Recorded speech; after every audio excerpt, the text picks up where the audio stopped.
Good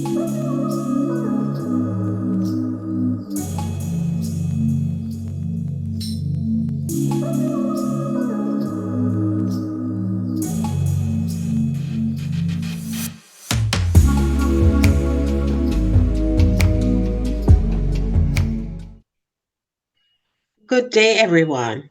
Today we're going to be talking about building positive communication skills. Positive communication is crucial to have and to maintain healthy relationships. One of the most common barriers to good communication is poor listening skills.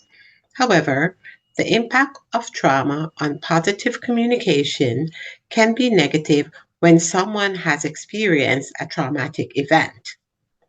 When someone has experienced trauma, communication becomes challenging and impacts communication in a negative way. Trauma can negatively impact how individuals communicate, and this can elicit trauma responses such as flight, freeze, fight, or fawn. You may have one or more of these experiences at different times and under different circumstances. Survivors of trauma have difficulty not only expressing themselves, but also listening and comprehending what is being said to them. It is very common for a trauma survivor to go into a hyperarousal state, thinking that threat is imminent, consequently, resulting in them losing focus of their surroundings and dissociating from the present. Positive communication does not mean that there will not be negative verbal and nonverbal behavior. However, what it does mean is that the communication space should be a positive and non judgmental one, where individuals listen to understand and not to respond, and to focus on the situation and not the person. Overall, holding space for the individual or group. Communication is vital to our existence, and how we communicate tells a lot about who we are and our experiences. Positive communication is important to our physical, mental, and emotional well being and should be integrated into our daily lives. Essentially, communication is the common thread that connects us, whether this be verbal or nonverbal. It is the key to every relationship. Without communication, there would be no relationships. Human connection would be lost. Thank you. Hi, everyone, and welcome to session 7 of Revitaled Reintegration Services Connected Communities series. So throughout this series, if you've been following this series, you've seen my face a few times. You've also seen Tashana's face a few times. So I will, take the time to introduce myself and head it over to Tashana. My name is Jasmine, and I'm the founder of Revitaled Reintegration Services. And Tashana, would you like to introduce yourself? And hi, everyone. I'm Tashana, the Administrative Manager at Revitaled Reintegration Services. All right. Yeah, we've been working on this series over the course of 2 months. And in this series, we've touched on and talked about an array of topics. And we're excited to be closing off the recorded parts of our series by discussing communication and how we can grow our communication skills. So before we dive into the meat of today's session, like everything we do at Revitaled, we do like to do a land acknowledgement before we engage in any activities. So I would like to begin by acknowledging the Indigenous peoples of the lands that we are on today. While we meet on a virtual platform, I would like to take this moment to acknowledge the importance of the land that we call home. The land in Ontario that I am on today is governed by the Dish with One Spoon Covenant. This covenant is an agreement to share, work, and protect this land together in harmony with the Indigenous peoples who live on this land. Today, this meeting place is still the home to many Indigenous people from across Turtle Island, and we are grateful to have the opportunity to work and live on this land. Now, we do this land acknowledgement to reaffirm our commitment and responsibility in improving relationships between nations and to improve our own understanding of local Indigenous peoples and their cultures. From coast to coast to coast, we acknowledge the ancestral and unceded territory of all of the Inuit, Métis, and First Nations people that call this land home.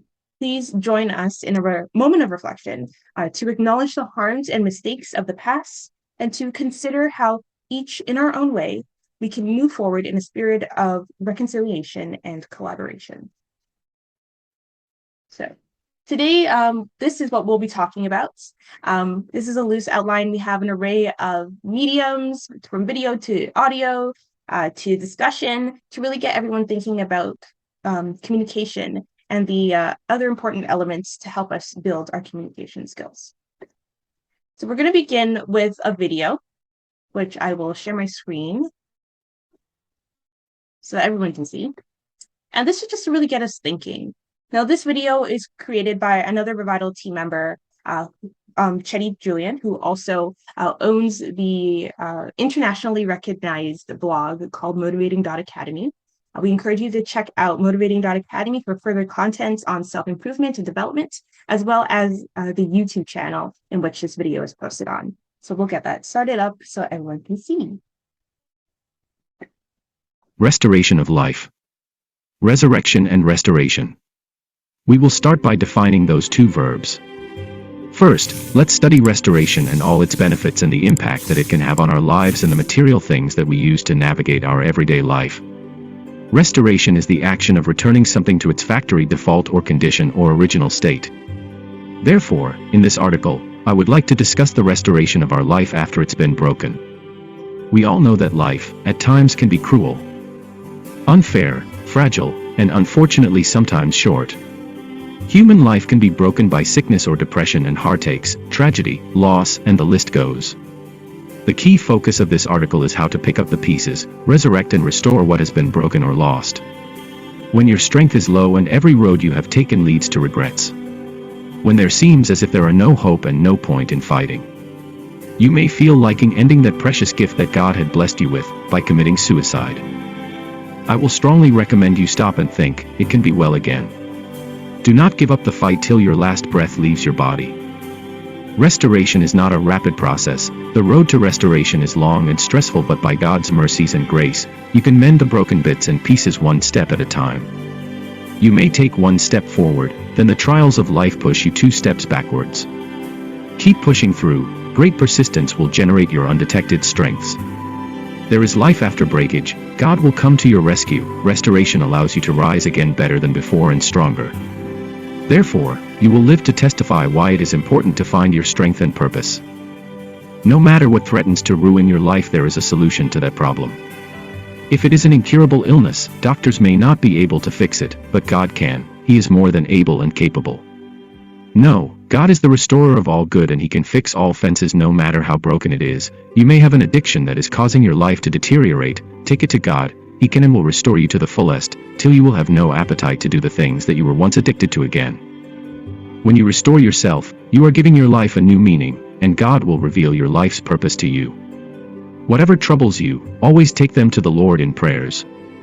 You cannot allow brokenness to plunder your life. You are stronger than that. Restoration starts with you first by holding on and not giving up. Second, resurrection. The act of bringing back from apparent death or sometimes unconsciousness. Also, you can bring back material things to life as well with the right technology and procedures, with dedication time spent to achieve your goals. A sum of money might also be required, but in the end, you may or not be successful. However, we would like to elaborate on our life. We understand that resuscitation is a process of reviving or restarting the physical body. A process performed on someone that is very ill or dying. It's an essential aspect of intensive care medicine, trauma surgery, and emergency medicine. God was able to do the impossible. He was able to raise his friend Lazarus from the dead. God was able to restore his life. If our Creator is able to do the impossible, then He is definitely able to restore the pieces of your broken life. All you have to do is ask, through prayer. There are many stories out there about mothers praying for their children when the doctor said there is no hope. There are stories of a husband praying for their dying wife, or a friend praying for a friend. In all these stories there is one common element: prayer. Have you ever heard anyone saying without God nothing is possible? Well, that is the absolute truth. No life could exist if God did not exist. The chances of resurrection are minimal and rare, which is why it is essential to restore your life while you have the chance. Live a godly life obeying His laws and keeping His commandments. Every broken spirit will be restored by God. Whether it may be broken families, homes, or relationships, it is possible to restore your life. Everyone at one point had suffered a broken spirit, even the wealthy. restoration is not only for Christians. Anyone can experience God's restorative power if they believe in Him. Additionally, our world needs a great restoration. Millions had died and millions have been left contagious as COVID-19 has swept through this entire planet. Nearly 4 years now and the entire Earth is still extremely contaminated, leaving businesses, countries, organizations, and economies broken or completely shut down. Therefore, our world needs to be restored, and that work is now in God's hands if He chooses to do it. Nothing that was experimented with to stop COVID-19 has been successful. As if COVID-19 was not enough, now there is another potential pandemic that is threatening the world called monkeypox, already contagious in many countries over the world. May God have mercy on us all and restore our world, and may His grace and compassion sweep through the earth and restore joy and happiness. May He forgive our transgressions and renew the right spirit within us. Not the spirit of fear, but the spirit of a sound mind. Lord, our prayers have been lifted unto You. Please restore this earth in Jesus' name. My friends, hold your heads up, a new beginning is on its way. You must believe there is life after breakage. You too will be restored. Thank you for watching. If you want to learn more, please subscribe and like, so you can have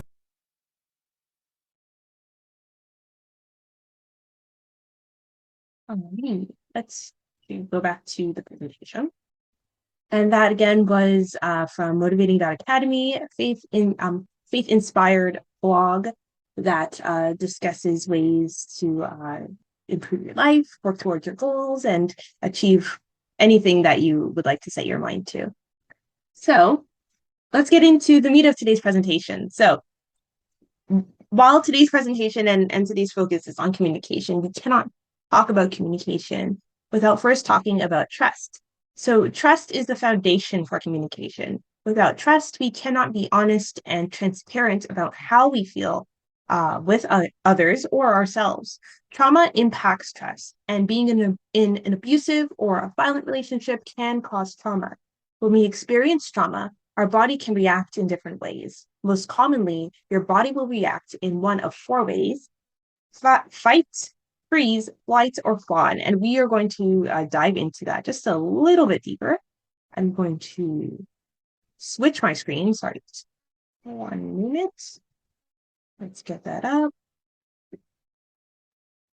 And hopefully, and maybe Tashana, you can tell me if you can see it. Okay, you can see an image on the screen. Perfect. So according to WebMD, in fight or flight mode, your brain is preparing for a physical response. When in fight mode, which is over here, your body feels that it is in danger and believes that you can overpower the threat that is imposed against you. Your brain releases signals to your body, preparing it for the physical demands of fighting. And examples of this could include intense anger, aggression, a tense body, or more. If your body believes that you cannot overcome the danger, but can avoid it by running away, you'll respond in flight mode, which we can see over here. In flight mode, a surge of hormones like adrenaline can give your body the stamina to run from danger longer than you would expect or typically could. And examples or other examples of flight could include running, high heart rate, fidgeting, and more. So now we're going to explore the freeze mode and the fawn mode. So in freeze or fawn mode, your body responds to stress in ways that don't involve immediate decisions. In freeze mode, you may feel stuck in place. This can respond, this response rather happens when your body does not think that you can fight or flight. Examples of this could include a decreasing heart rate, pale skin, feelings of dread or fear, or more. In fawn mode, response occurs primarily in people who have grown up in abusive families or situations, and commonly appears as over-agreeing with somebody, or over-dependence of others' opinions, or being heavily concerned with making someone else happy. I'm going to switch back to the slideshow. So for someone whose stress or trauma response is commonly freeze or fawn, they may experience or express guilt or disappointment with themselves. They may feel like they don't trust themselves because of the way that they responded in incidents, abusive or traumatic experiences, or may have trouble trusting others because of the mistreatment that they experience. Now, without trust, it's very difficult to build positive communication skills with yourself or with others because of the vulnerability that is required to openly and honestly communicate in a way that is beneficial to everyone involved in the situation. Many survivors of intimate partner violence do enter survival mode during and after leaving their abusive relationships, which is a natural response to try and prevent themselves from entering a similar situation in the future. However, in this process, trust can be removed from the equation, and this makes it harder to build or rebuild relationships with the people that we value in our lives. I'll read a quote from goodtherapy.org to try and tie together the concepts of positive communication and trust. So this quote is, "These false beliefs about the world that no one, including oneself, is worthy of trust and that one can never be safe, can be clung to and reinforce each other.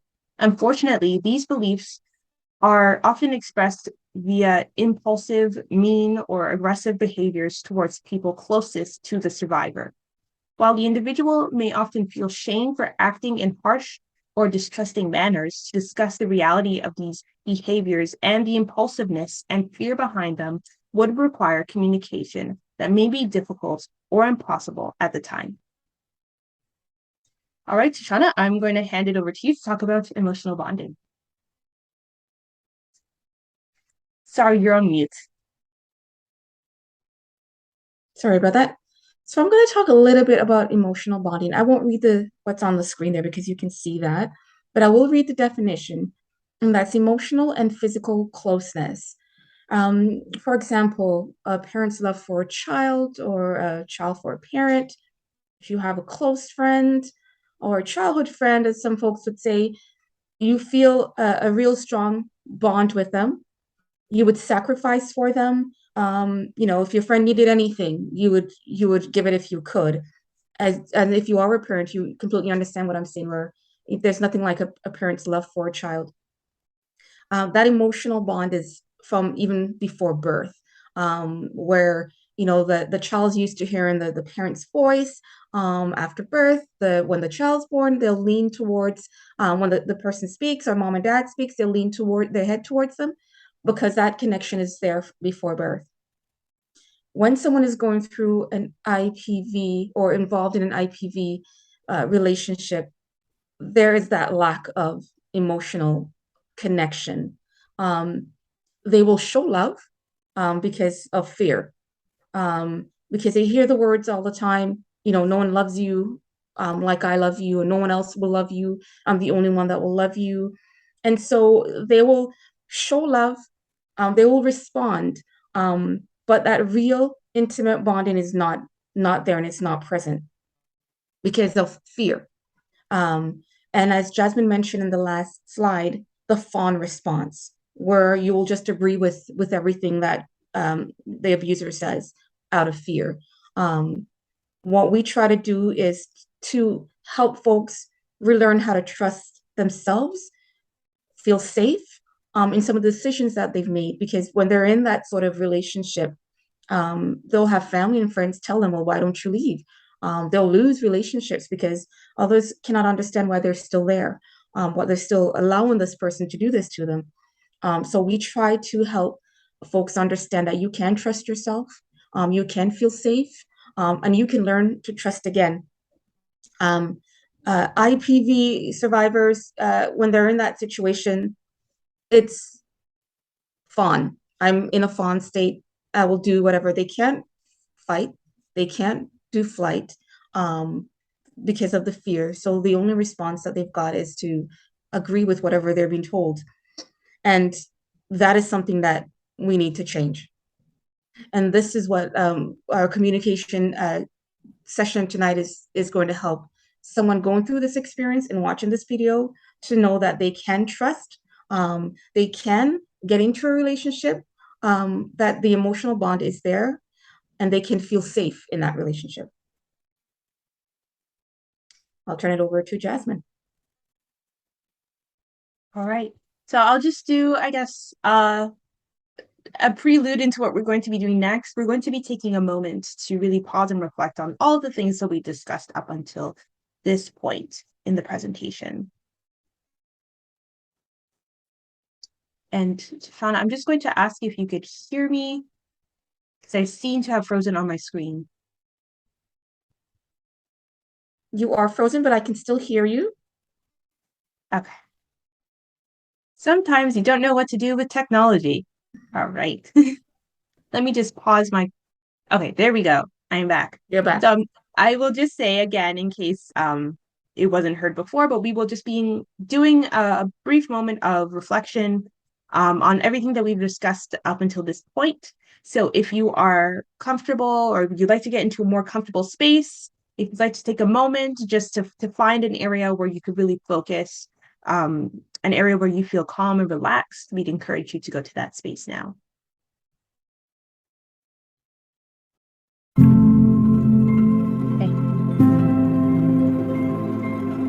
So we encourage you to take some deep breaths in this moment, to find a place where you can feel your feet touch the ground below you.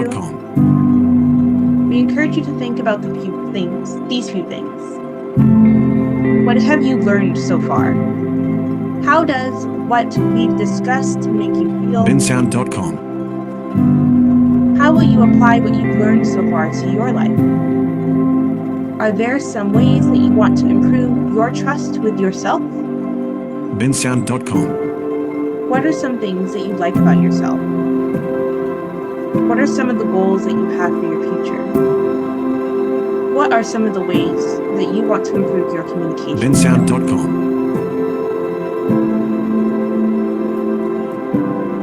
We'll let you think about these things for the next couple of minutes. bensound.com.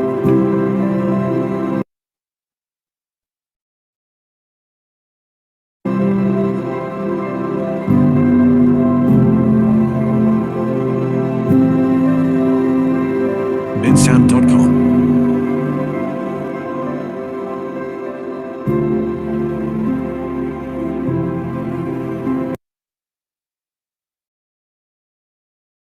bensound.com.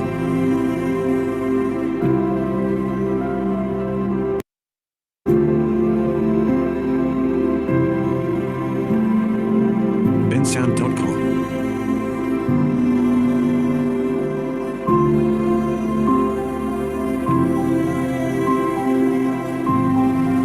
bensound.com.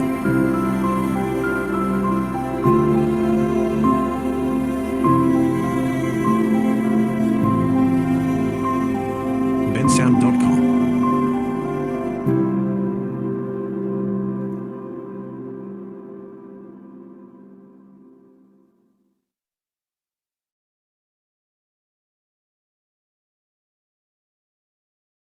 All right. So now we're going to jump into the second half of our session tonight. We're going to talk about building self-trust. So there is a saying that we must treat ourselves, or treat others rather, the way that we ourselves want to be treated. For the purposes of today's session, we're going to twist this saying around just a little bit, and we're going to ask the question or pose the statement that we must learn to trust ourselves before we can trust anybody else. So in both sayings, it is required that we must first be in a good place with ourselves before we can expect anything good from anybody else. We must understand that we cannot give anything or everything to anyone that we do not have within ourselves first. So how do we get to this place of self-trust first? Before diving into these tips that we have for you today, it's important to note that building trust with yourselves is a journey, and this journey looks different for everybody else. So for some people, it might take months, other people years, maybe others a lifetime. But patience and self-forgiveness are key in this process, because some days you may make great progress, and other days you may not make any good progress at all. So as long as you keep pushing to build that stronger relationship with yourself, you will be on the right track. So the first tip that we have, and by the way, these are not an exhaustive list by any means. There are probably tons of other tips out there, but these are the ones that we want to focus on as good beginner steps to help you get to that place where you want to be with yourself. So the first tip that we have is reconnect with yourself. This is something that people who have experienced a lot of gaslighting might find difficult to do because of the impact that gaslighting has on a person. That individual may frequently second guess themselves and have a hard time identifying what they truly want. Things that you can do to reconnect with yourself and identify who you are and what you want to do or what you want out of life can include doing self-assessments. So asking yourselves, is this what I truly want? Maybe once you do decide that, you can make those small choices and small decisions for yourselves, beginning with what you want for dinner, and then maybe later on what you want to do with your career.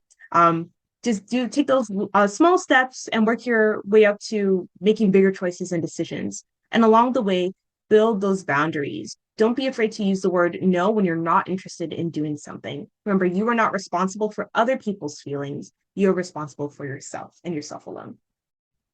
The next tip that we have is practicing self-compassion. Now, this is something I mentioned earlier. In the process of building trust with yourself, sometimes you will slip up and make decisions or choices that may set you back a few places from where you truly want to be. And this is okay because it's part of the learning process. The most important thing that you need to do is forgive yourself for your mistake, identify where you went wrong, and move forward with that understanding so that you don't do the thing that you don't want to do that will set you back. Remind yourself that everybody makes mistakes. That is true across the board. But the best thing to do rather than shutting down from them is to learn from them. Building affirmations will help you to set your mind in the right place to practice self-compassion. So rather than telling yourself, oh, I'm stupid, I did this, I'm such a fool. Tell yourself, maybe I did go wrong here, but that's okay because now I know that this is not what's best for me. It's not what's right for me. Instead, I'm going to do this thing the next time that the situation comes around. The third tip that we have is set reasonable goals. So setting goals is a great way to demonstrate to yourself that you are capable of doing and accomplishing great things. The best place to start in this case is maybe try setting some SMART goals. So SMART, as you can see on the screen, is an acronym for specific, measurable, attainable, realistic, and timely. The SMART goal acronym is a template for goal setting. So if you do need some assistance, this is a great tool and resource that you can use. By setting goals that are specific, measurable, attainable, realistic, and timely, you can push further and give yourself a sense of direction and help yourself to organize and reach your goals. So this quote from Psych Central states that it's okay to create a goal smaller than you think you need for success so that you can develop that momentum. Once you've reached your first goal, create another achievable goal. As you reach that goal, your self-trust will slowly start to build and improve. And the final tip that we have here is master a skill. So moving on from that previous point about setting reasonable goals, maybe you figure, okay, one of my SMART goals is to go jogging 2 times a week, and I'm going to jog for 10 minutes at a time. Maybe you do this for a month and you realize that you really do like running. And so you increase your jogging time to maybe 3 times a week. Maybe you're doing it at 50 minutes a time now. And then after another month, you're like, okay, let's do it 4 times a week for half an hour. And just increasing your time limit, and you're running for longer distances. And, before you realize it, you've developed a skill. You're entering marathons. Maybe you're opening a fitness studio. Really, the sky is the limit. So the whole point of mastering a skill is to help you develop confidence in your abilities and in yourself. Another quote from Psych Central states that self-efficacy is a psychological concept. And this means that your belief, meaning that your belief in your ability to perform tasks and achieve goals is realized. When you lose trust in yourself, you also lose some sense of self-efficacy. You lose confidence that you can cope or care for yourself, and building mastery over a specific skill can help you to regain your self-esteem and trust in your ability to cope with life's challenges. Again, these are just initial steps that you can do to help build self-trust, because self-trust is truly an important life skill that helps you to build self-esteem and a sense of self-reliance. So many people lack self-trust, whether it's because of their circumstances or the communities that they're in or spaces that make them doubt themselves and their abilities. So practicing these tips in practicing these tips, hopefully you'll begin that journey in trusting yourself so that you have the confidence to open yourself up to others and build strong relationships through positive communication. We do want to recognize that some people do need additional help in this process. Not everyone or maybe some people feel like they need more than just, tools that they could use themselves. And that's okay too, because everyone's journey is different. But we do encourage you to connect with the support that you need if you need it. Whether you want to reach out to us at Revitaled and get some assistance in that area, or if there's another organization or professional that you trust, we do encourage you to seek that help if you feel like you do need it. I'm going to hand it over to Tashana.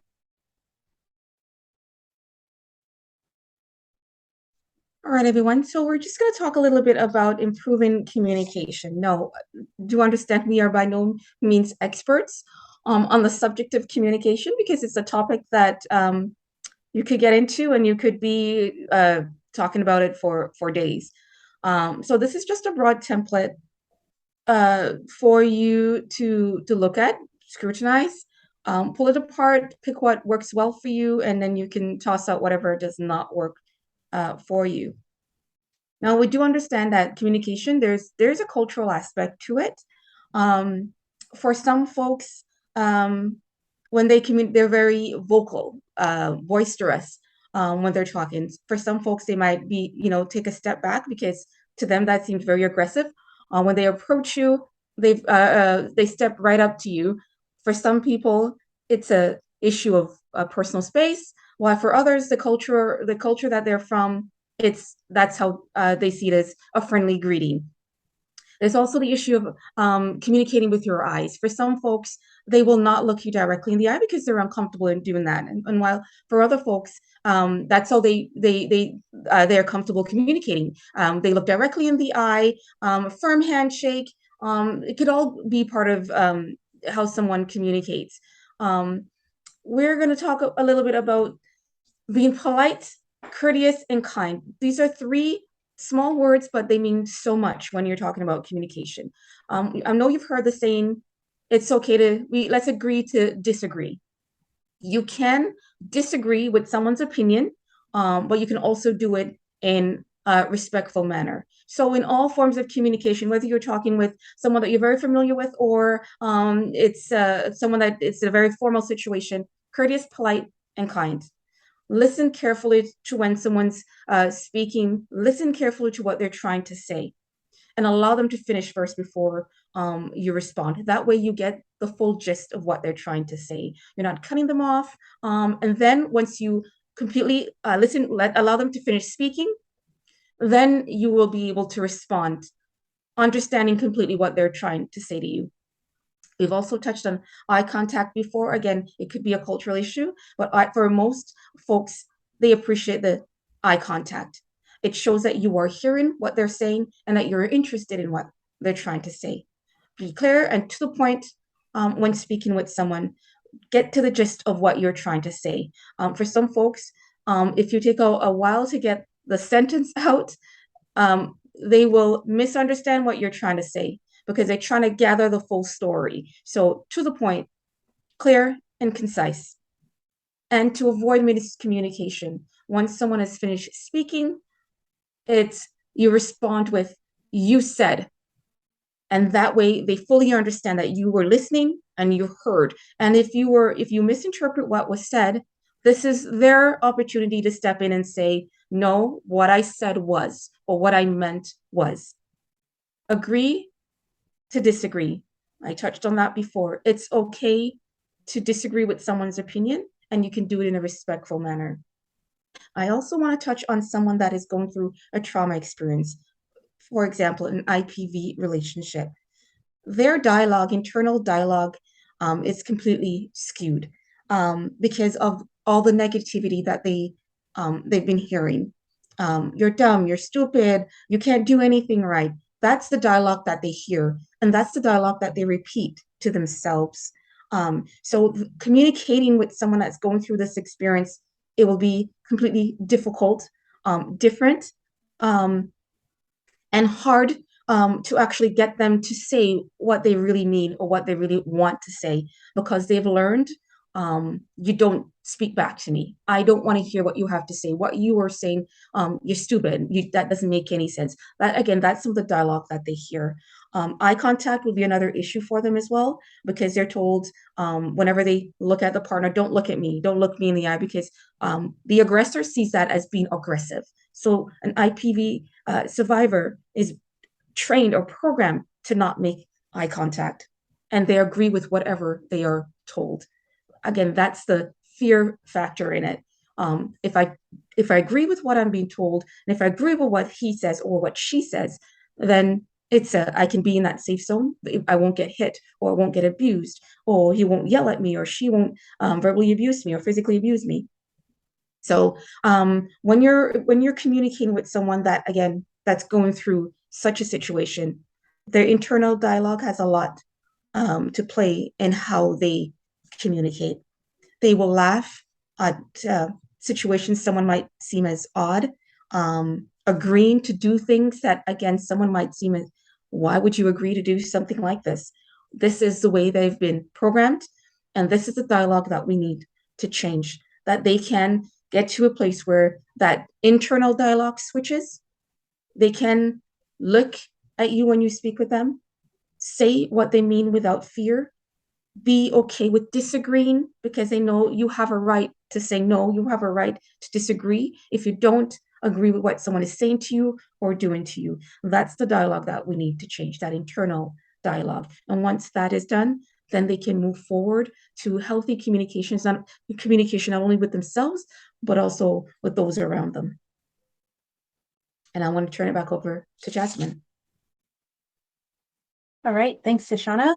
We're going to enter another period where we just take a moment to reflect on some of the things that we've spoken about up until this point before we wrap up with an exercise. So again, take that moment in your safe space, in that quiet space where you're able to think, where you feel comfortable, and hopefully you can really resonate with some of the things that we've been talking about so far.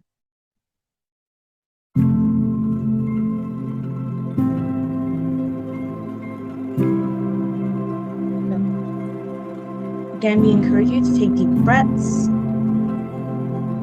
Hold them for 5 seconds. bensound.com. Release your breath after 5 seconds. What have you learned so far? How does what we've discussed made you feel? bensound.com. How will you apply what you've learned so far to your life? Are there some goals that you have in mind for yourself? bensound.com. What are some of the ways that you can set boundaries for yourself? Is there something that you need or want to say no to? And where can you go bensound.com. for future support?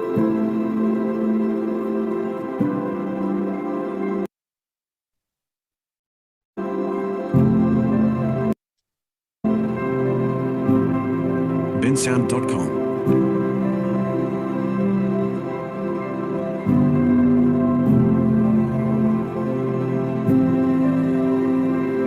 bensound.com.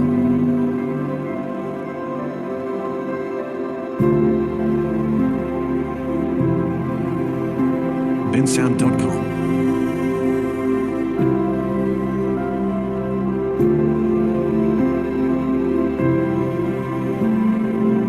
bensound.com.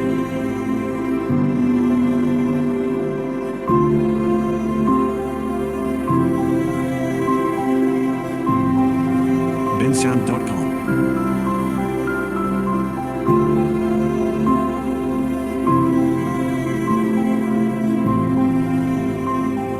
bensound.com.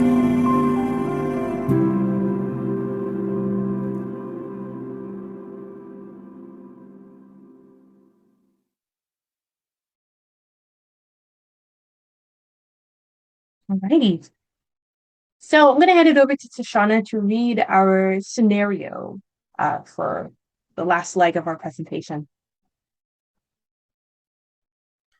All right, everyone. So just so you know, meet Sarah.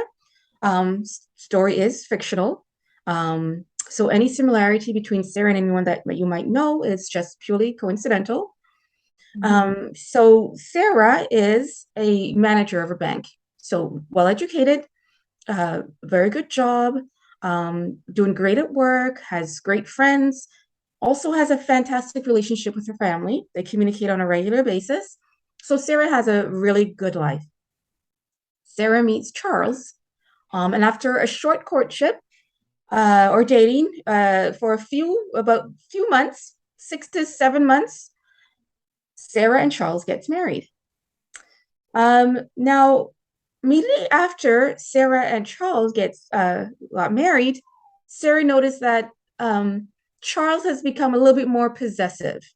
Um, he doesn't like her talking to, especially male friends. Um, he doesn't like the amount of hours that she's working, and he wants her to change all of that. And Charles will let Sarah know, if you love me, you will do this because it will make me happy. And so Sarah agrees to quit her job. She cut off all of her male friends, and soon it would be female friends. Now, Sarah is isolated. She's been separated from her family. She doesn't get to talk to them as much as she wants to. And if she does, Charles is in the room so he can hear the conversation that Sarah is having. In the beginning, Sarah thought it was great. It was Charles' way of showing that he really and truly loves her. But after a while, she realizes that's unhealthy. Um, Now, Sarah needs to find a way to get out of this relationship. She needs to find a way to get out of the relationship and find a way to repair the relationships that she's lost. How do you approach a situation like this? Is question number one. And how do you support Sarah to rebuild her life, her relationships with her family, and most importantly, herself? If I may, Tashana, just kind of expanding on the Sarah story a little bit. So she realizes that she does need to get out and, through support and resources in the community, she finally takes that leap and she's able to get out and land on her feet. She has reconnected with her family as well. But there's tension. Yeah. Her, she's trying to rebuild those relationships, but there's hesitancy because of some of the things that her family members and friends are saying, like, why didn't you get up sooner? Why didn't you tell us? They're not really very understanding of the circumstances that she's been through. So that adds another layer in there of, frustration. So the kind of relationship that she wants and needs, it's not there. Exactly. Yeah. So that is a good question. Do you have any ideas as to how you would approach a situation like this, or ways that you would support Sarah? Very carefully. Sarah's already experiencing self-blame. Why did I stay so long? Why didn't I listen? I should have never married him. There's a number of different internal dialogue going on there. So very carefully, so that Sarah is already not feeling encouraging that self-blame is what I should say. She already has that. We want to let her know that it's okay. That's a choice that you made. Unfortunately, the choices that you made and the relationship did not go the way you want to, but you're okay. Don't blame yourself for the choices that you make, even when they don't, especially when they don't turn out the way you want to.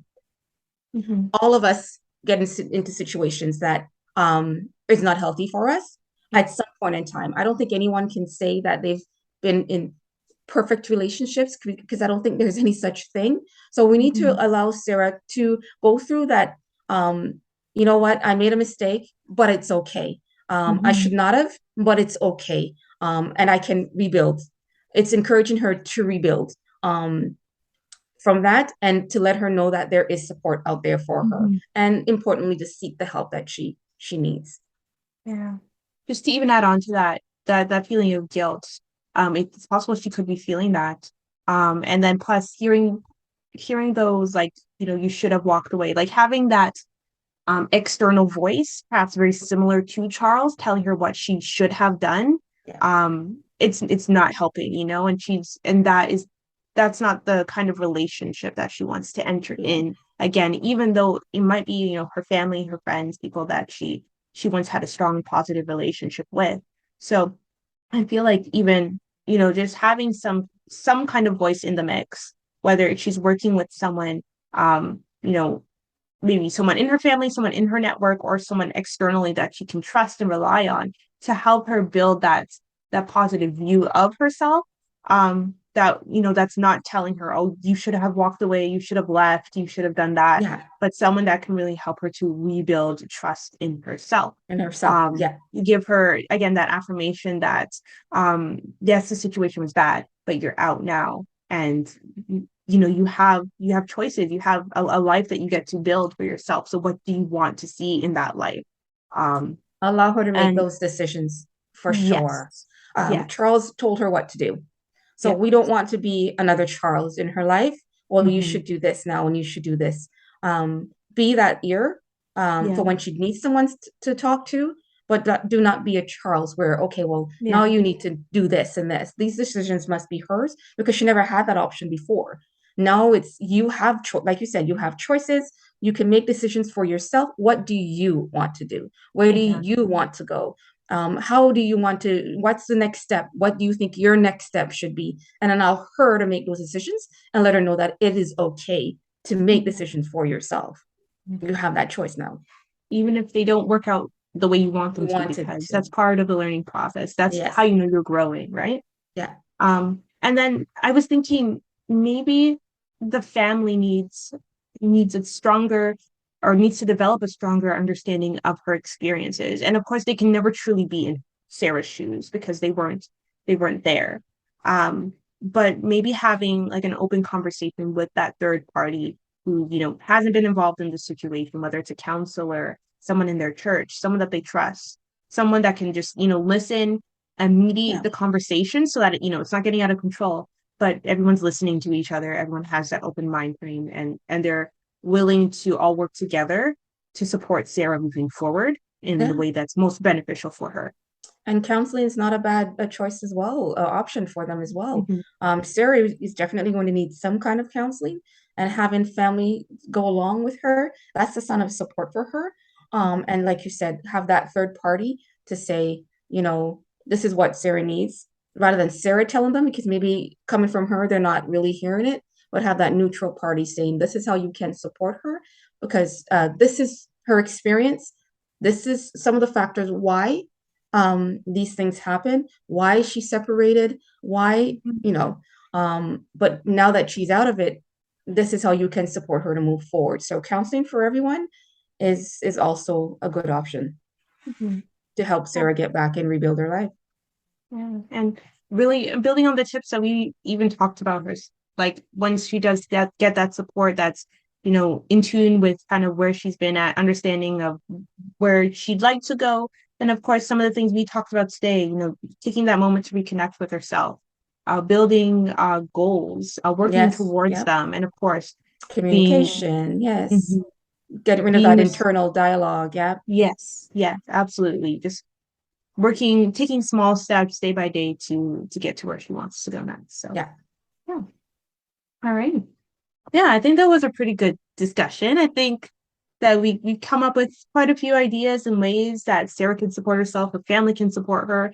And overall throughout this session, I think that we touched on a lot of key things in regards to trust and communication. And I think perhaps, hopefully there are some people out there who, they've been in a tough situation and they're looking for support. Hopefully this was of some support to them. Yes. And the conversation doesn't have to stop here. I think throughout this Connected Communities series, we've touched on so many things, from yoga to music therapy, art therapy, and there's more that I'm definitely forgetting at the moment, but the learning opportunities can continue. And I know moving forward, we are going to be doing all that we can to ensure that the learning continues by releasing a resource book to go along with this series, building on some of the community resources, the emphasis on community and building community resources by providing referrals and all sorts of supports and tips throughout this resource book. So that's supposed to be coming from Revitaled in the next couple of weeks.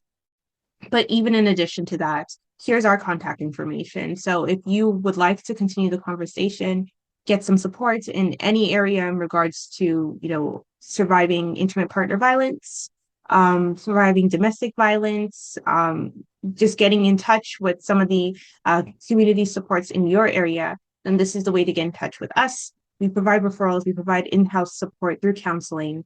We have a wide range of services and programs, and we are available. We are free. So this is our phone number, this is our email address and our website.